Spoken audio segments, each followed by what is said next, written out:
আজ আমরা কথা বলবো এমন এক ক্রিকেটারের গল্প যার এক মুহূর্তের চোট থামিয়ে দিয়েছিল পুরো ক্যারিয়ারকে। হ্যাঁ, বলছি শ্রেয়াস আইয়ারের কথা। অক্টোবর 2025, অস্ট্রেলিয়ার মাঠ, একটা ইনজুরি, আর তারপর মাসের পর মাস মাঠের বাইরে। শ্রেয়াস আইয়ার, যিনি ভারতের ওডিআই টিমের ভাইস ক্যাপ্টেন, তিনি খেলতে পারেননি একটা ম্যাচও। আসলে কি হয়েছিল? অস্ট্রেলিয়ায় খেলার সময় শ্রেয়াস আইয়ারের পাঁজরের কাছে গভীর কাট লাগে, ভিতরে হয় রক্তক্ষরণ। পরিস্থিতি এতটাই গুরুতর ছিল যে তাকে সরাসরি আইসিইউতে ভর্তি করতে হয়। ভাবুন একবার, মাঠ থেকে সরাসরি আইসিইউ। একজন আন্তর্জাতিক প্লেয়ারের জন্য এটা কতটা ভয়ঙ্কর। ডাক্তারের কড়া নির্দেশ।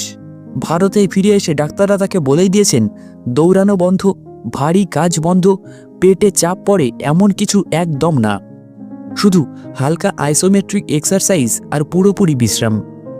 কিন্তু অবশেষে একটা ভালো খবর। ডিসেম্বরের 24 তারিখ মুম্বাইয়ে শ্রেয়াস আইয়ার আবারও ব্যাট হাতে নেমেছেন। প্রায় 1 ঘন্টা নেটে ব্যাটিং করেছেন। কোনো ব্যথা নেই, কোনো অস্বস্তি নেই। বিসিসিআই জানিয়েছে এই মুহূর্তে সে একদম ব্যথামুক্ত। এখন শ্রেয়াস আইয়ার থাকবেন বিসিসিআই এর সেন্টার অফ এক্সেলেন্সে। 4 থেকে 6 দিন কড়া নজরদারি, মেডিকেল টিমের পর্যবেক্ষণ, তারপরে চূড়ান্ত সিদ্ধান্ত নেওয়া হবে। সবকিছু ঠিকঠাক চললে তিনি আবারও খেলতে পারেন ভারত বনাম নিউজিল্যান্ড ওডিআই সিরিজে, যা শুরু হচ্ছে কিন্তু 11ই জানুয়ারি থেকে, অর্থাৎ নতুন বছরের পরের মাসেই।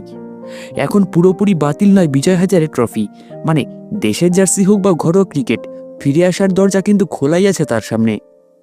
একটা ইনজুরি, একটা ভয়, একটা লম্বা লড়াই, কিন্তু একজন যোদ্ধা কখনো হাল ছাড়ে না। শ্রেয়াস আইয়ার ফিরছেন।